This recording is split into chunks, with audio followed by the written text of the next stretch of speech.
Now, I think it's pretty safe to say that when we examine one of the divisions over at Disney, like Lucasfilm, I would go as far to really say that they're in a worse position than Marvel Studios, strictly for the reason of how they are caught up in this vicious cycle where they announce Star Wars movies and or TV shows, they either get delayed or they fall into production limbo, and then they eventually get canceled, or the creatives fall into creative differences and or walk away or get fired by Kathleen Kennedy. And it's a vicious cycle. It's a rinse and repeat format and or pattern that always happens at Lucasfilm that doesn't necessarily happen all that recently, of course, or all that common over at Marvel Studios. This is Mike Zero. Subscribe if you're new and like this video to see future updates. You can also follow me at Mike01. I thank you all so very much for the great and kind support. So one very important thing about the whole Sharmeen Obaid-Chinoy situation, and about her name, by the way, I know it's quite a long-winded name, so let's just call her Sharmeen Chinoy right now.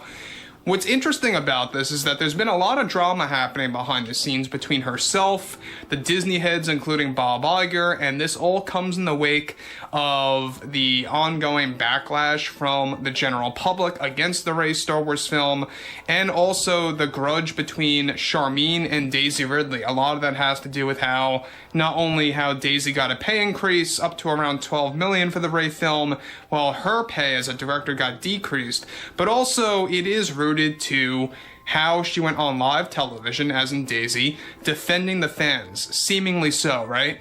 So what's interesting about all of this moving onwards has a lot to do with what Disney recently did against Sharmeen Chinoy and why it's creating a large fallout over at Lucasfilm. Let's discuss, shall we? Now, with many divisions over at Disney endlessly heading into a downward spiral, one significant update has much to do with director Sharmeen Chinoy and how she was recently banned by Disney in several ways after creating many problems behind the scenes for the creative process of the Rey Star Wars film. Now, one crucial update to this ongoing situation has much to do with how the Disney heads recently made a decision to ban Sharmeen Chinoy in many surprising ways that are already wreaking havoc on her role at Lucasfilm. This comes as a form of internal damage control from Bob Iger, as he rapidly banned Sharmeen from getting involved in her promotion to becoming part of the Lucasfilm story group, and has been banned from ever getting involved in the creative discussions of upcoming Star Wars projects, whether it be TV shows and or movies. The original plan by both Disney and Kathleen Kennedy was to make Sharmeen into a major player at Lucasfilm, as both a main director and writer that would be working on several projects at once. She was already fired and removed from 5 projects, including The Acolyte Season 2. In addition to her ban from the Lucasfilm story group, Sharmeen was also blocked by Disney from working on The Mandalorian and Grogu Star Wars film. As it turns out, Kennedy had initial plans where Sharmeen was going to direct some scenes for the Mando and Grogu movie that would inspire diversity, equity, and inclusion into the film that they planned to begin filming by the later portion of this year. Iger and the Disney heads made a quick decision to ban her from ever visiting the set of this film and from getting any directing gigs for the movie. Iger is already looking for another creator that supports DEI to be involved in the Mando and Grogu Star Wars film. At once, of course, let me just stop here about all of this, is that this just goes to show you that Disney is relentless with their agendas. This is exactly why I said weeks ago that I don't even believe the Mando and Grogu film is going to change anything. It's not going to be any different than what they're doing already with a lot of these movies. Moving on. One other sudden move that Disney made in their desperate act to ban Sharmeen Chinoy from many aspects of Lucasfilm involved how they recently blocked her from getting involved in 2 more Rey movies that are now officially being discussed between Kennedy and the Disney heads. This is all due to the fact over how Sharmeen was being overly demanding with her payout for the many projects that she was supposed to be involved with, and eventually got removed and banned from many sets as well. This also comes in the wake of how Sharmeen had serious issues with Daisy Ridley and her pay increase, while her pay was decreased as a director in that process of changing the payouts of the actress in the film. With Sharmeen now banned from the Lucasfilm story group, this was all a Bob Iger damage control strategy to only allow Sharmeen to have a trial run in the film industry to develop a female-focused Star Wars film, to give her the benefit of the doubt. So again, before I move on, guys, this is where we're at right now. We got Bob Iger giving her the benefit of the doubt for the Rey Star Wars film after banning her from several sections of Lucasfilm, after firing/removing her from many different projects, be it TV shows or movies combined, and leaving it all down to the Rey movie just for the sake of it. Now look, we know that Bob Iger makes the worst calls that never make any kind of sense. I've pointed this out several times, and this is an ongoing thing with the CEO and his involvement with the board. And you know what? The whole scenario, what's going on right now with Elon Musk and Nelson Peltz, and how Nelson Peltz really is trying to infiltrate, the Disney board, get a seat there, and to really kind of change Disney's ways to an extensive degree. It's going to take a while, but he is actively trying to do that. But I think at the same time, when you look at everything related to Iger here, this just goes to show you that he does not have any idea over what he is doing, not for Lucasfilm, not for Marvel Studios, and not for any division over at Disney. Alright, this is exactly why his cost containment strategy is wreaking havoc on all divisions, that's resulting in thousands of firings throughout all of 2024 leading into 2025, and a purge of Disney Plus content, while also rate hikes are coming on the way, basically, for that service. So moving onwards, to continue here, still, however, there are serious tensions between Sharmeen and Iger after her many creative differences and financial differences about the upcoming Star Wars project in the works. Sharmeen is also already creating problems with Daisy Ridley after the actress defended fans, both on live TV and behind the scenes, reportedly at Lucasfilm. However, many are questioning if that's genuine or if it's a move to save her career. And you know what? That is a very interesting thing that a lot of people have been bringing up.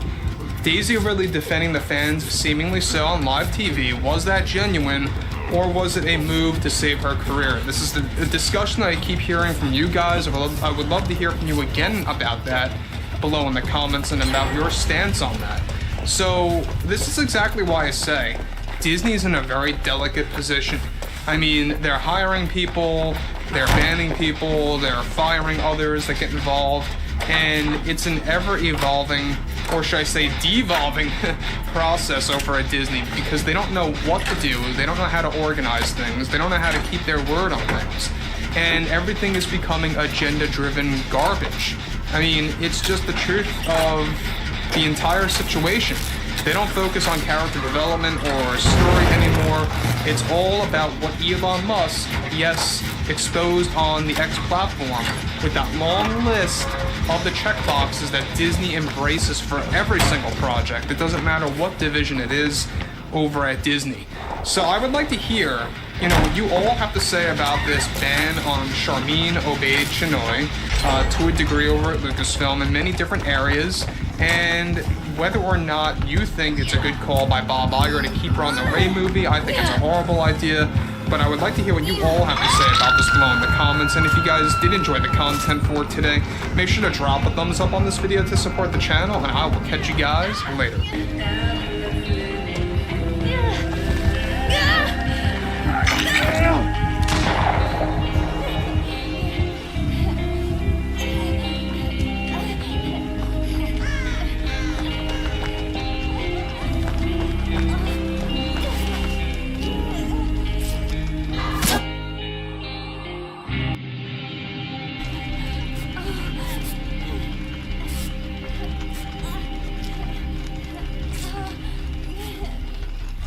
So it's only February 9th, and already Disney is off to a terrible start, not just simply based on what they're producing when it comes to films and or television, but also when it involves who they're up against, who they are currently facing, and the latest has a lot to do with the whole Elon Musk and Gina Carano lawsuit against Disney over Gina's firing back in 2021 by the hands of Kathleen Kennedy and many others over at Lucasfilm.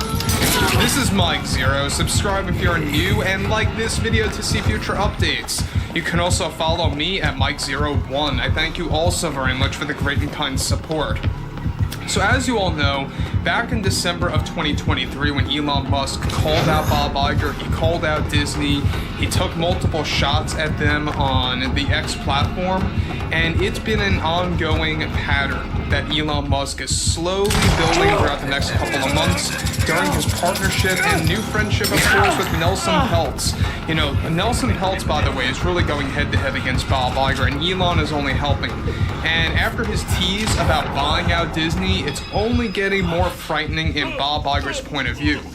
Now, what's interesting about Bob Iger has a lot to do with his overall reaction toward the ongoing situation with Gina Carano and the ongoing lawsuit surrounding her firing that happened well over 3 years ago at this point in time. I mean, it's been quite a while, and it's quite amazingly fast how time just flies.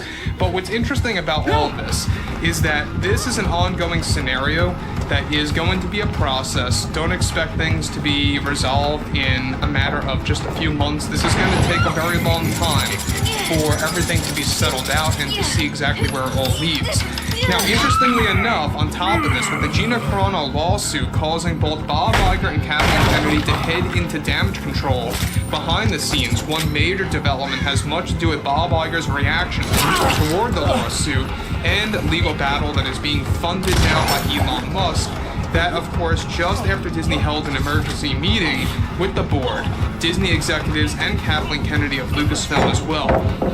Now, one desperate plan that Bob Iger and the board are already putting together is that Iger is already planning to go all out by going on ABC-run programs to further address the Gina Carano lawsuit on shows like Jimmy Kimmel Live, Good Morning America, and The View, which, by the way, are all Disney-owned and run. Already, Bob Iger is planning to call out both Gina Carano and Elon Musk on live television with a one-on-one interview for starters with Joy Behar and Jimmy Kimmel about the overall Gina Carano situation.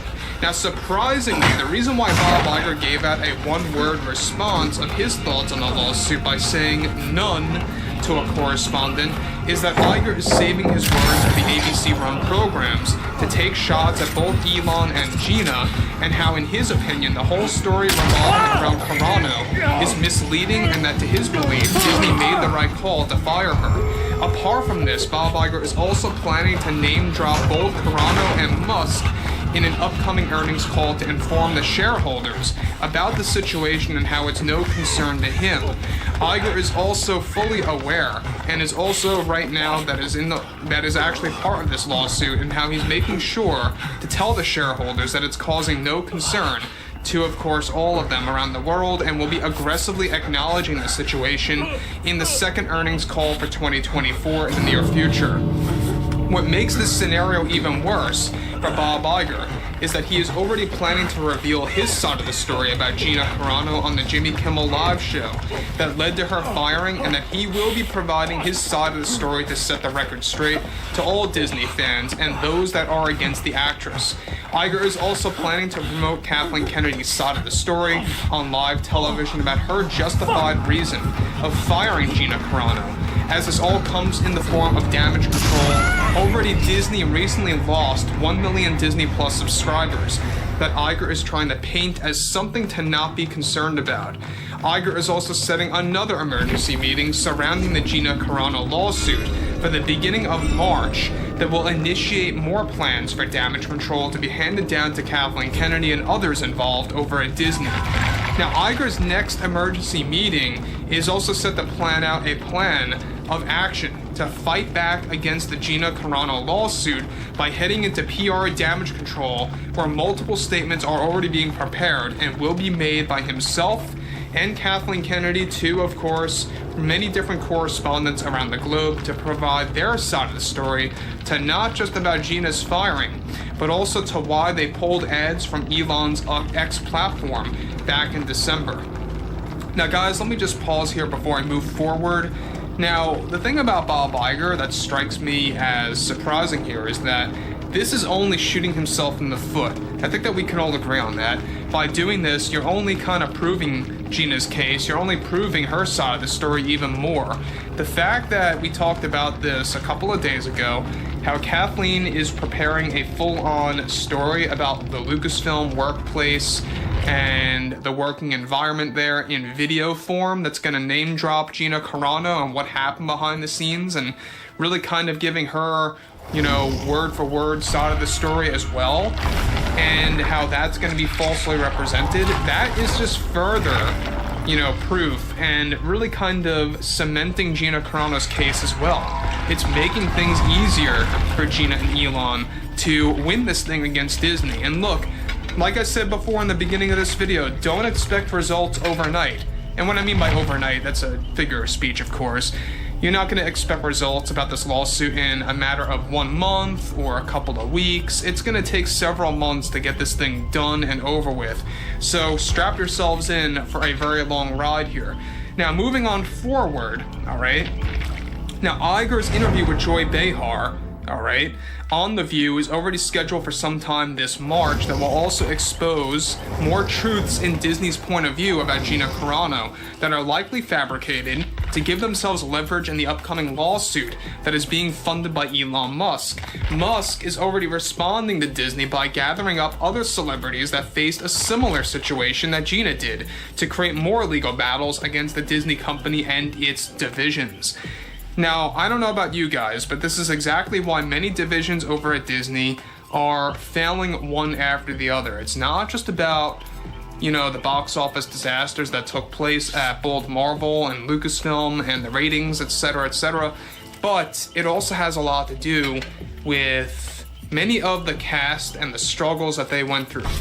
Gina being one of them, the whole, Jonathan Majors situation, that actually created a large division from fans. Look, some people like the fact that Jonathan Majors got fired. Other people do not like the fact that he got fired. People have differing opinions on that, and that's fine.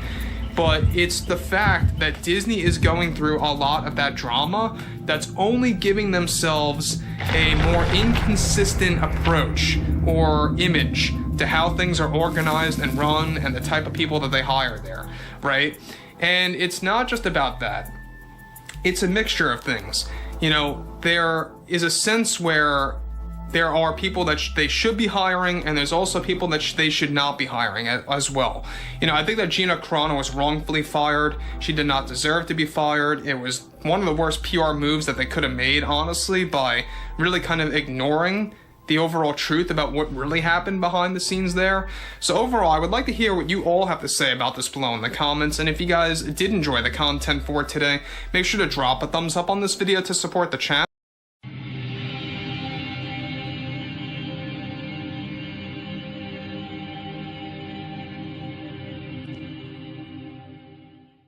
So I think it's pretty much universally known at this point that the MCU, the Marvel Universe, under Marvel Studios is in a complete delicate state based on the 2025 expensive failures, all lined up, by the way, by both Bob Iger and Kevin Feige, along with all of the creative differences happening between the Deadpool 3 writers like Rhett Reese, Paul Wernick, and Ryan Reynolds, going head-to-head against the Disney higher-ups. Of course, concerning everything revolving around the reshoots for spring, as well as the third act of Deadpool 3. This is Mike Zero. Subscribe if you're new and like this video to see future updates. You can also follow me at Mike01. I thank you also very much for the great and kind support.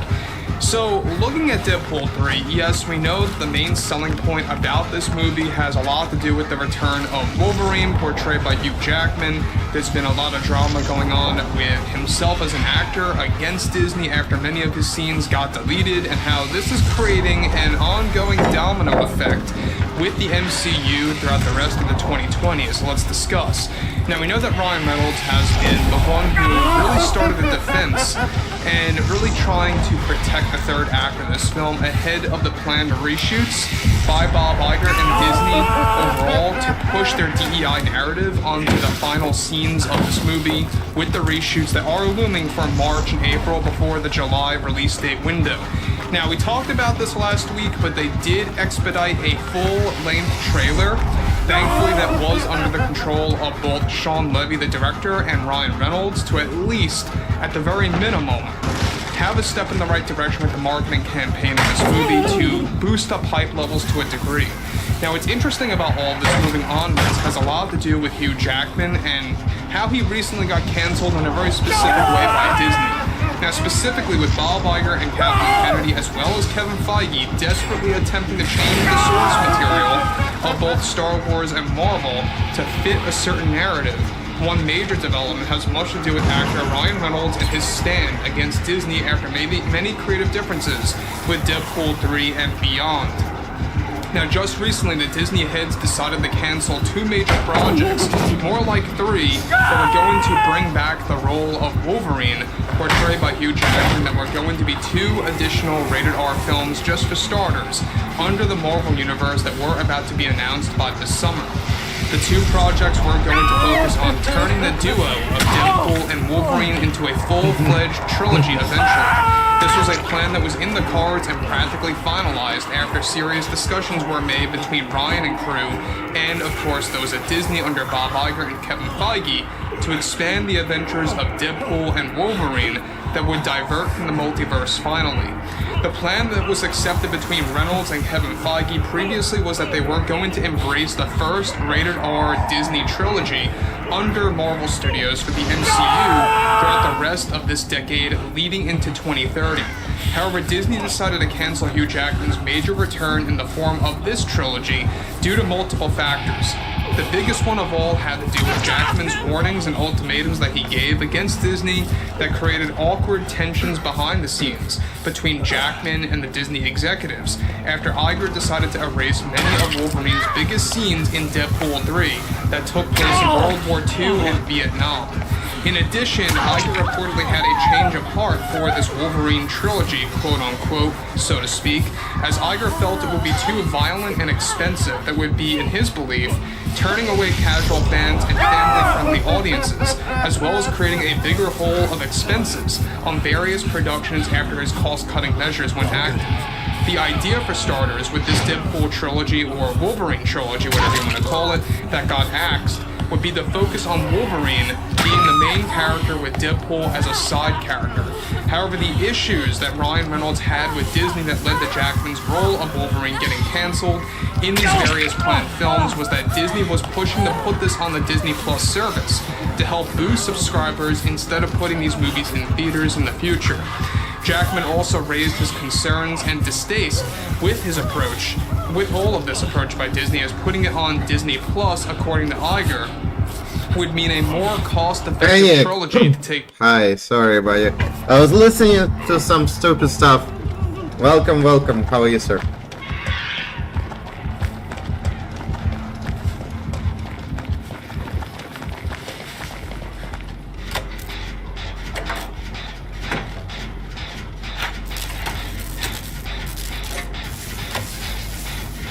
I didn't expect anybody to come in, so I'm glad to see a new face. Are you in my match by chance? Michael Myers on the main picture. You are main killer, I guess.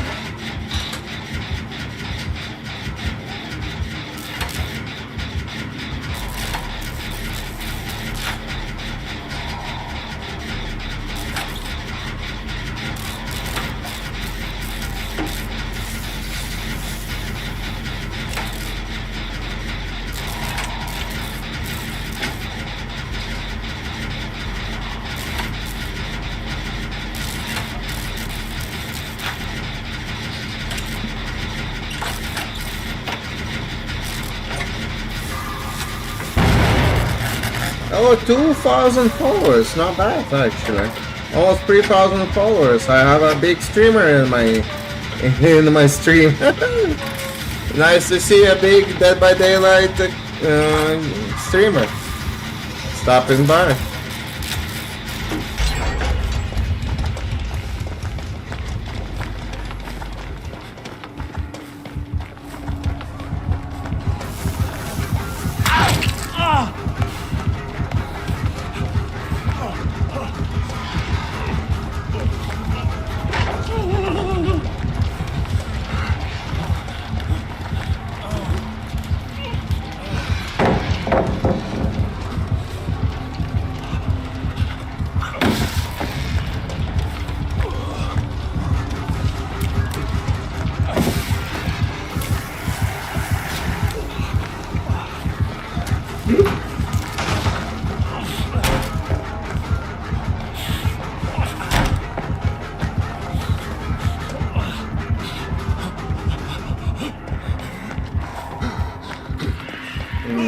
we still have any pilots left here?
It was funny, actually.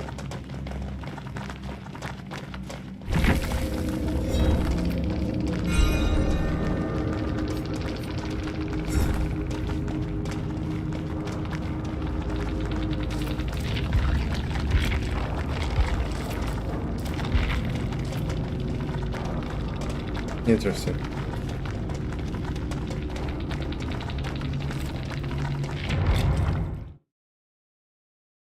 I don't know what happened there.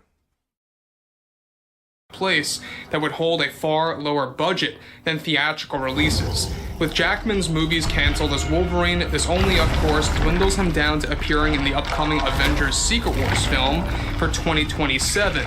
And even those negotiations are falling into a bottomless pit after the creative fallout with Deadpool 3, with Iger's push for everything, of course, related to the reshoots, inserting DEI by early spring for Deadpool 3. Now, guys, let me just stop here before I move on. Now, again, this is typical Bob Iger, you know, moving forward with a plan and then having a change of heart because of X, Y, and Z. This is a typical, you know, response by Bob Iger. Now, we know that the cost-cutting measures is one thing. It's another thing to be frightened about embracing a rated R trilogy, so to speak, over the course of multiple years, and how that would potentially, in his mind, drive away casual fans and family-friendly audiences, which is absurd. There's a large market out there for rated R films when it comes to comic books, most certainly related to Deadpool and Wolverine. And Deadpool 3 is the starting point, right? They're already beginning to experiment with more and more rated R movies, slowly but surely. You know, Blade is another one next year that's also going to be rated R, and they want to see how that rolls out. Now, though the story with that film is in shambles, it's still going to be a rated R film. It may not be quite as what it was meant to be originally, but I think at the end of the day, this is just going to show you that Bob Iger has no clue what he's doing behind the scenes. He has no idea what he's doing with the Marvel Universe. Moving on.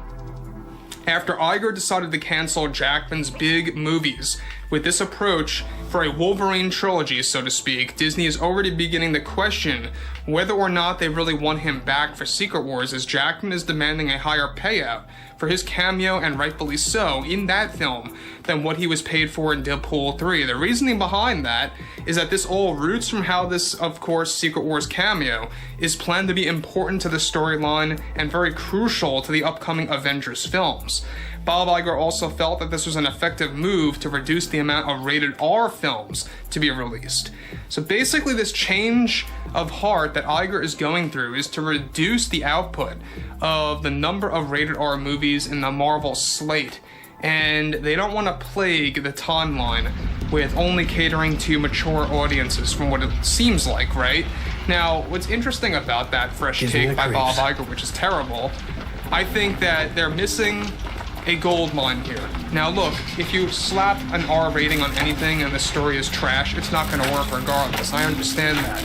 But if you combine the two factors, a successful story and an R rating on a comic book film, it's going to work very well. In fact, I think it would only boost a lot of sales and ticket sales for Disney if they were to release these in theaters. And that's another thing, is the fact that Iger wanted to put this on Disney Plus in a desperate attempt over time to gain more and more subscribers on Disney Plus. Now, here's the other problem that I have with Disney, is that they make these plans well too far into the future where it just sounds absurd, it's ridiculous. There's a lot of plans right now for the MCU that are running all the way until 2030. I'm not kidding. And this is an actual thing. So they're really looking way ahead past 2025 on what they want to do, and there's a lot of ups and downs coming along with it. But overall, guys, drop a comment below, fill me in below in the comments what you all have to say about this, and if you guys did enjoy the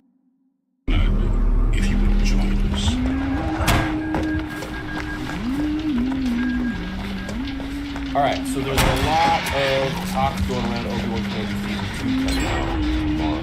Like the announcement at 4 o'clock from Empire Magazine. Revenge of the Sith right now. It is dope as hell. Also, this saber is now on sale. On sale for like 48 hours. If you want to grab it, theorysabers.com. It is freaking sick. Alright, so back to the video.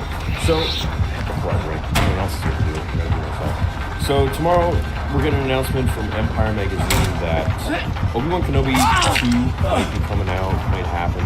Now, the reason this is all the buzz is because they did a post today saying hello there, and that there's a big Star Wars announcement coming tomorrow at 4 p.m. Now, someone that I know, and I know you guys know that I know very closely in the Star Wars space, did a interview with Empire a while ago, very recently.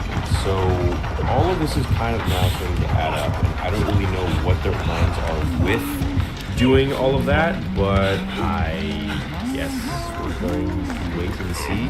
If Obi-Wan Kenobi Season 2 does come out, then, please just like a much better script.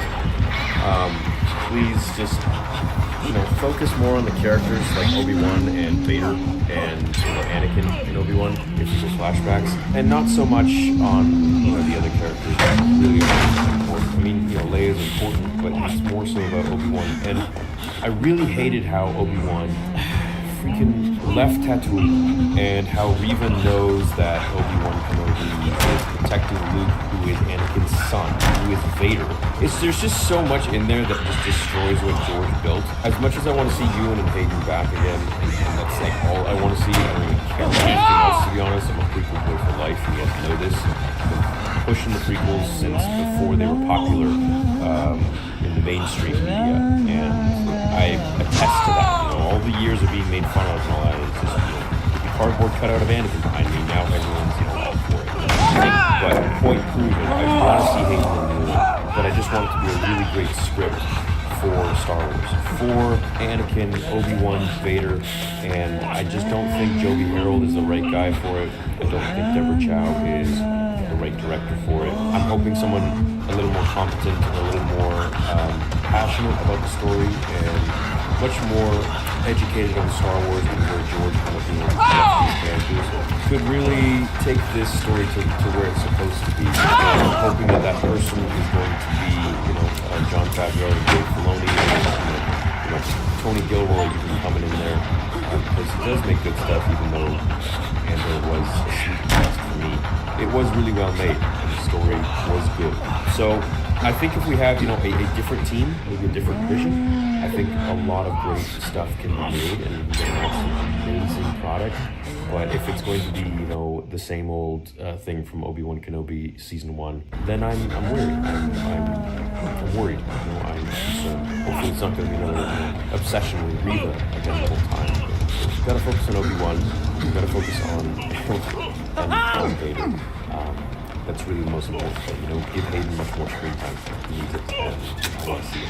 So, see what happens, man. Hopefully it's not just like some little article that they are making us all go crazy for. See what happens. All right, see you later. TheorySavers.com. If you want to grab one right now, available. Like 48 hours, baby. Peace.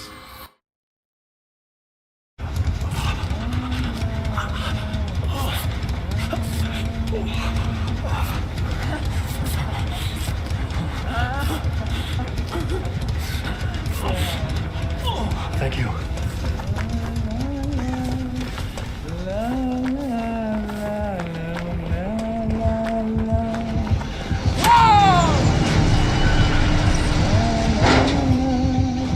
La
Jackson! Welcome, brother!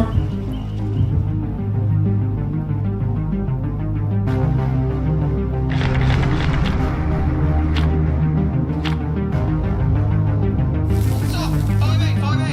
There's a heat balloon over here, I'll show you. I killed this really kidding guy over here. Come on, up here. Sorry. I would never suffocate you, monster. Hey, how you doing? Right, stop. Follow me. There's a heat balloon over here, I'll show you. I killed this really kidding guy over here. Come on, up here. Sorry.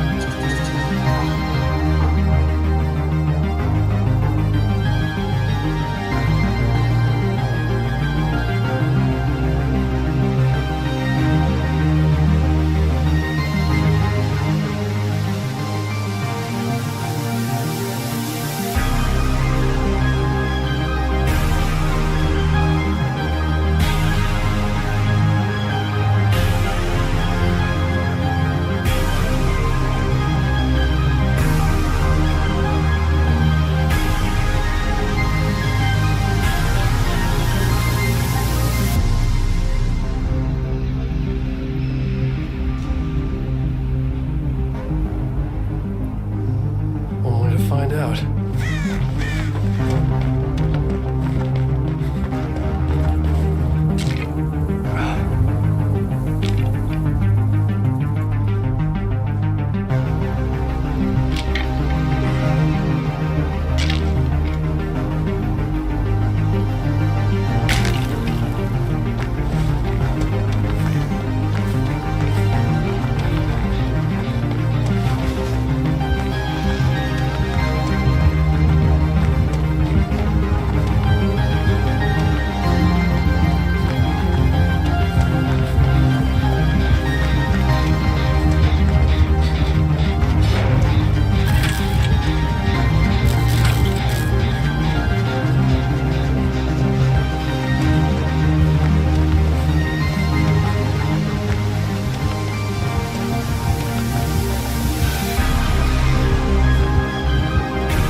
I need help. Fast.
is this?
Someone!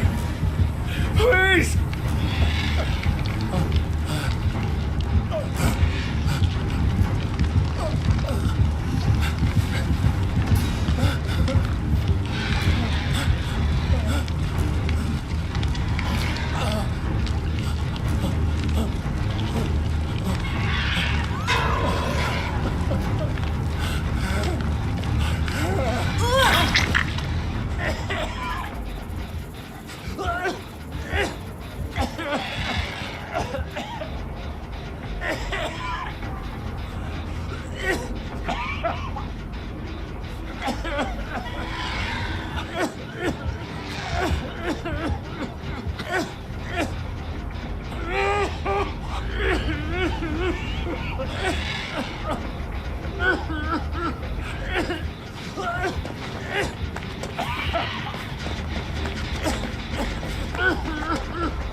Ugh.